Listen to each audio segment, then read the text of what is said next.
Buenos días, bienvenidos al siguiente caso clínico del semillero de investigación en microbiología, inmunología y cáncer, a cargo de mi persona Laura Pascuasa, estudiante de séptimo semestre de medicina. El caso clínico que tenemos para el día de hoy es el siguiente. Una niña de 6 años es llevada al médico por fiebre intermitente y aumento del volumen doloroso del tobillo izquierdo de 2 semanas de evolución. No presenta antecedentes de trauma en el tobillo. Tiene antecedente de enfermedad de células falciformes. Los medicamentos actuales incluyen hidroxiurea y acetaminofén para el manejo del dolor. Su temperatura es de 38.4 grados Celsius y la frecuencia cardíaca es de 112 por minuto. Al examen físico se observa un tobillo izquierdo doloroso, tumefacto y eritematoso, con dolor localizado a la palpación sobre el maleolo medial. Un cultivo obtenido mediante biopsia ósea confirma el diagnóstico. ¿Cuál de los siguientes es el microorganismo causal más probable? A. Pseudomonas aeruginosa, B. Coccidioides simitis, C. Salmonella typhi, D. Escherichia coli, E. Streptococcus pyogenes o F. Streptococcus pneumoniae. Para este caso tenemos la siguiente pista. El antecedente de fiebre y dolor óseo localizado en una niña con enfermedad de células falciformes sugiere osteomielitis. La enfermedad de células falciformes predispone a infecciones por bacterias encapsuladas debido a la asplenia funcional presente en la mayoría de los pacientes a partir de los 4 años de edad. Bueno, entonces para iniciar con la explicación del caso tenemos que tener en cuenta que esta es una paciente de 6 años que tiene un antecedente de importancia, que es la enfermedad de células falciformes. Ella acude por un cuadro de 2 semanas de fiebre y aumento del volumen doloroso en el tobillo.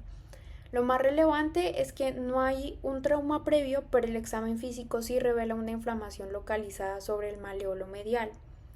La pregunta aquí es clara, es cuál de los siguientes es el microorganismo causal más probable. Y para llegar a ello, pues debemos entender por qué su genética la hace un blanco perfecto para un microorganismo en específico. Entonces, vamos a iniciar por entender qué es la enfermedad de células falciformes. Esta no es solo una anemia, sino que es un trastorno hematológico inmunogénico y de hecho es el más común en el mundo. Actualmente, esta enfermedad afecta aproximadamente a 30 millones de personas en todo el mundo y se estima que cerca de 100.000 personas viven con esta enfermedad en Estados Unidos. La base genética de esta patología pues tiene un origen molecular que es muy preciso, es una mutación de un único nucleótido en el gen de la beta globina que está ubicado en el cromosoma 11. Esa es una alteración que resulta en la sustitución del ácido glutámico por una valina en la posición 6 y eso produce una hemoglobina mutante que es conocida como la HbS. Ahora, bajo condiciones de bajo nivel de oxígeno, la HbS tiene la propiedad de polimerizarse y ese proceso deforma los glóbulos rojos y eso es lo que les da la apariencia de oso de media luna. Esto pues va a desencadenar todos los procesos fisiopatológicos que vamos a ir viendo a lo largo de esta presentación.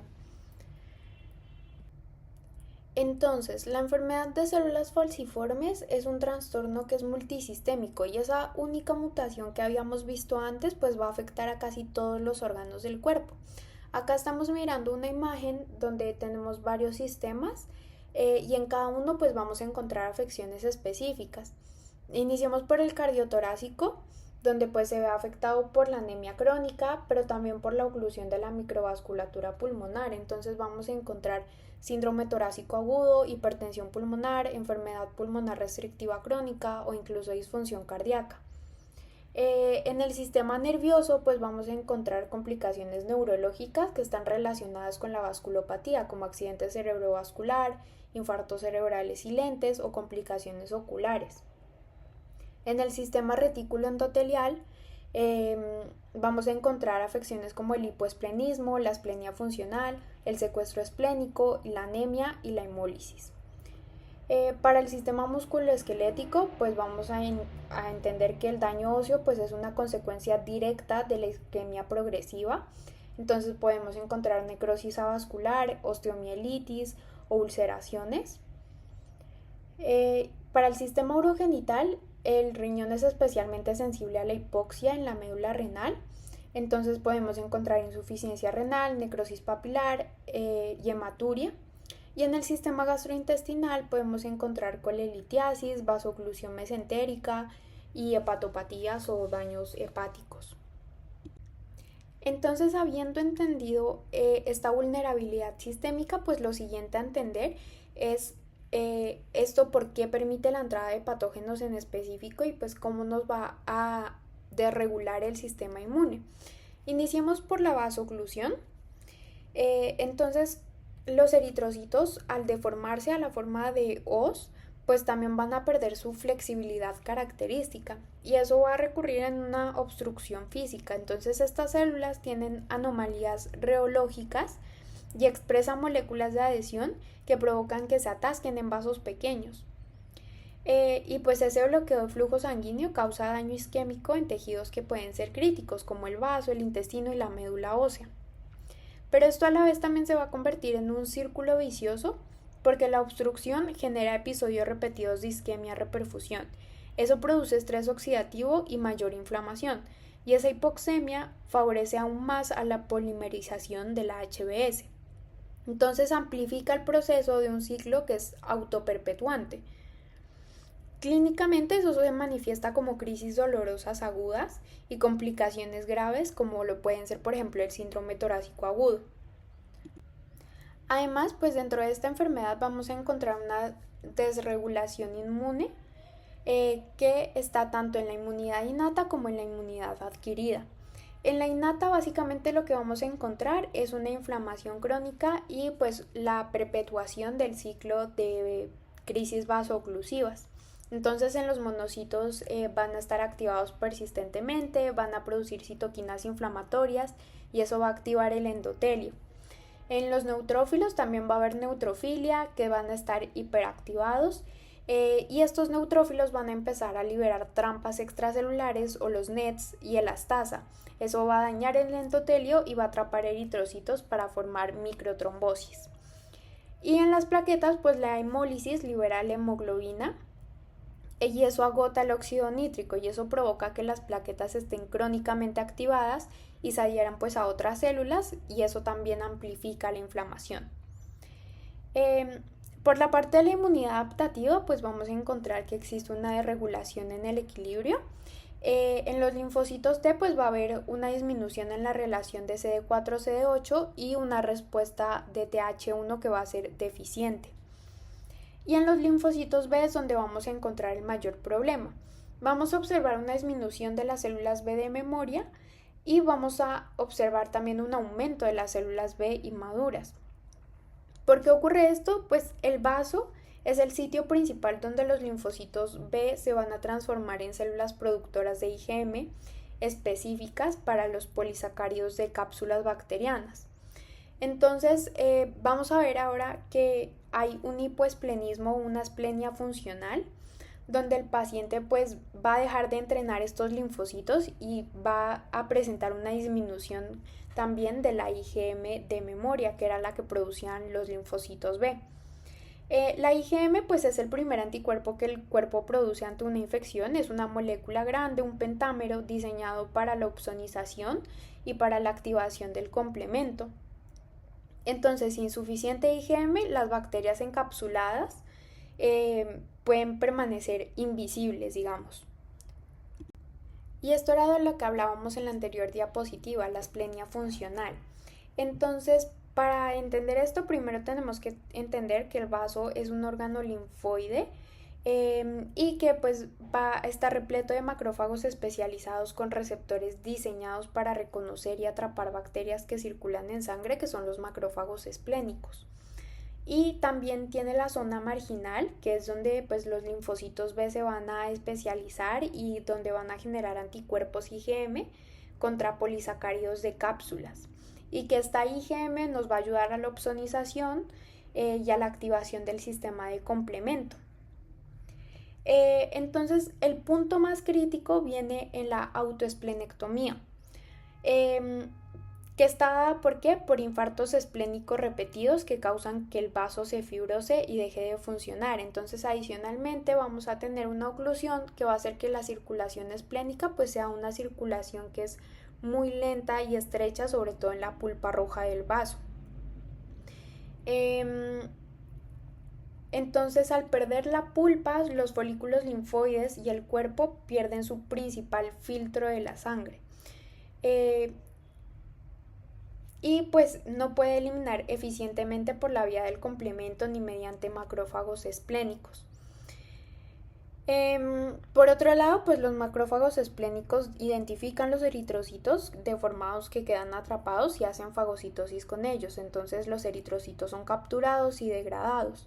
Pero esto también nos va a llevar a un secuestro esplénico que va a causar anemia, esplenomegalia, hipoxia y una crisis del secuestro que es potencialmente mortal, que puede ser la anemia severa o un choque hipovolémico. Entonces, ¿por qué hay bacterias que son peligrosas en esta paciente en específico? Debemos mirar como tal la estructura externa. Algunas bacterias, como lo pueden ser el Streptococcus pneumoniae, el Haemophilus influenza o la Salmonella, pues tienen una cápsula de polisacáridos, que es una capa de azúcares lisa que les permite ocultar los antígenos de superficie bacteriana y pues que así el sistema inmune no lo reconozca. Y eso es lo que les da su propiedad antifagocitaria. Entonces la cápsula evita que los macrófagos y los neutrófilos puedan reconocer estos antígenos y fagocitar como tal a la bacteria. Como habíamos hablado, pues con el tiempo y a causa de los microinfartos, pues el vaso se va a llenar de tejido cicatricial y va a hacer una fibrosis y se encoge hasta desaparecer funcionalmente, y eso es lo que conocemos como la asplenia funcional. Ahora, sin el vaso y sin suficientes anticuerpos IgM para marcarlas, pues estas bacterias encapsuladas se van a multiplicar muy libremente, y pues eso es lo que da lugar a la sepsis por bacterias encapsuladas. Entonces, habiendo entendido todos esos mecanismos fisiopatológicos que convierten a nuestra paciente en el blanco de un microorganismo en específico, pues podemos seguir para descartar las opciones de respuesta. En primer lugar, pues vamos a tener Pseudomonas aeruginosa. Este es un patógeno oportunista que requiere una ruptura importante en las barreras del huésped, y por acá en la figura 7 pues vamos a ver los medios por los cuales va a entrar Pseudomonas aeruginosa. Entonces tenemos contacto con el ojo por heridas, por quemaduras, por vía respiratoria causando fibrosis quística o infección en las vías urinarias. Entonces vamos a encontrar que la osteomielitis en específico es casi siempre por una inoculación directa, y el escenario clásico pues es una herida punzante que atraviesa el pie, y la bacteria coloniza un ambiente húmedo sintético y pues es empujada directamente hacia el periósteo o hacia el hueso. En nuestro caso, la paciente no tiene antecedentes de trauma. Además, Pseudomonas no tiene un tropismo especialmente relacionado con los infartos de la enfermedad de anemia falciforme, y eso hace extremadamente improbable que en ausencia de una herida penetrante, pues el patógeno haya sido Pseudomonas.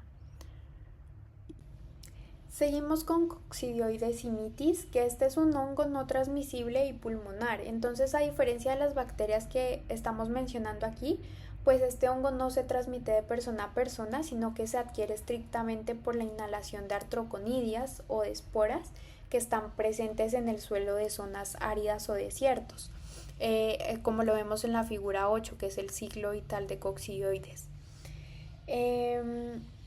Y pues la manifestación primaria casi siempre es pulmonar, que es la fiebre del valle.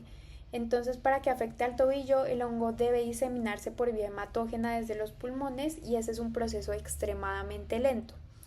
Entonces, ¿por qué lo descartamos? Básicamente esta es una enfermedad crónica y granulomatosa, entonces el aumento del volumen doloroso en 2 semanas es demasiado agudo para un hongo. Además, pues esta paciente no tiene el antecedente epidemiológico de exposición a polvo desértico, y pues eso baja la posibilidad de que el agente causal haya sido este. La siguiente bacteria a descartar es Escherichia coli. Este es un bacilo gram negativo que puede entrar al cuerpo por varias vías. Está principalmente en la vía intestinal, pero E. coli no suele invadir, sino permanecer como comensal en la luz intestinal o causar una diarrea que es muy localizada. Ahora, por otro lado, también puede invadir el área perineal desde el tracto gastrointestinal y en pacientes pediátricos pues él suele entrar en la vía urinaria mediante la ascensión por la uretra, que está facilitada por el uso de pañales. En niñas puede haber una uretra más corta o anomalías como el reflujo vesíco-ureteral. Y acá estamos mirando la fisiopatología de la invasión perineal por Escherichia. En este caso, pues para causar osteomielitis, deberá la bacteria pues debe progresar a cistitis, a una pielonefritis, de ahí generar una urosepsis y finalmente asentarse en el hueso. En este caso, ¿por qué lo descartamos? La niña no ha presentado síntomas de disuria, urgencia, dolor lumbar ni antecedentes de malformaciones urinarias. Adicionalmente, pues es importante destacar que E. coli es una causa de sepsis en recién nacidos por transmisión vertical durante el parto. Pero pues no aplica para nuestro paciente que tiene 6 años y a esa edad la barrera hematoencefálica ya está madura, el sistema inmune, aunque comprometido por la enfermedad de células falciformes, pues no presenta vulnerabilidad específica del neonato para que E. coli cause una siembra hematógena ósea sin un foco primario claro. Finalmente tenemos Streptococcus piógenes y Streptococcus pneumoniae. Streptococcus piógenes es un patógeno piógeno que es agresivo y tiene un tropismo casi exclusivo por la piel y la faringe. Causa infecciones mediante la liberación de toxinas y enzimas como la streptolicina que destruyen el tejido conectivo. Pero la osteomielitis suele ser secundaria a una extensión por contigüidad desde una celulitis profunda o un impétigo infectado o como una complicación de la varicela. ¿Por qué lo descartamos en este caso? Porque al examen físico no se describe ninguna lesión cutánea superficial que pueda actuar como una puerta de entrada o un antecedente de infección respiratoria alta. Y sin una infección de tejidos blandos que sea suprayacente, pues es muy raro que Streptococo elija el hueso como un sitio primario de infección. Y tenemos Streptococcus pneumoniae, que es la causa número 1 de sepsis en niños con asplenia, pero no tiene un tropismo específico por el hueso. El neumococo está diseñado para adherirse más que todo a un epitelio respiratorio mediante adhesinas específicas. Y una vez que va del sistema inmune, porque también tiene cápsula, pues entra a la sangre y su destino suelen ser órganos con alta vascularización y barreras que puedan atravesar mediante receptores específicos, como la barrera hematoencefálica para causar meningitis o los alveolos pulmonares para causar neumonía. El tejido óseo, en este caso, por la enfermedad de células falciformes, pues está infartado y no ofrece los ligandos ni el ambiente bioquímico que el neumococo prefiere para colonizar.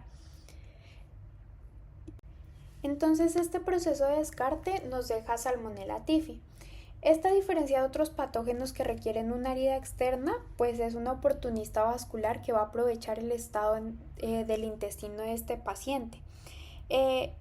Hay que destacar que en el intestino también ocurren microinfartos y eso daña la barrera de la mucosa del colon y crea brechas que aprovecha Salmonella para cruzar hacia el torrente sanguíneo.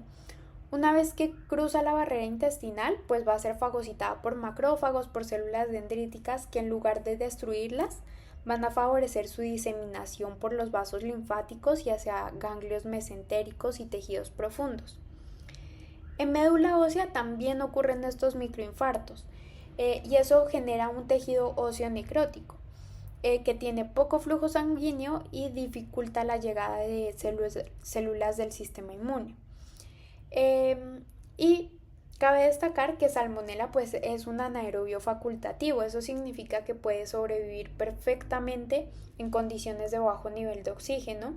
Y pues estas áreas de tejido de infarto óseo y de necrosis creadas por las crisis falciformes pues van a ser ambientes de baja tensión de oxígeno donde otras bacterias podrían morir, pero donde Salmonella va a proliferar libremente. y por eso esta es la respuesta correcta. Así les presento las referencias y muchas gracias por su atención.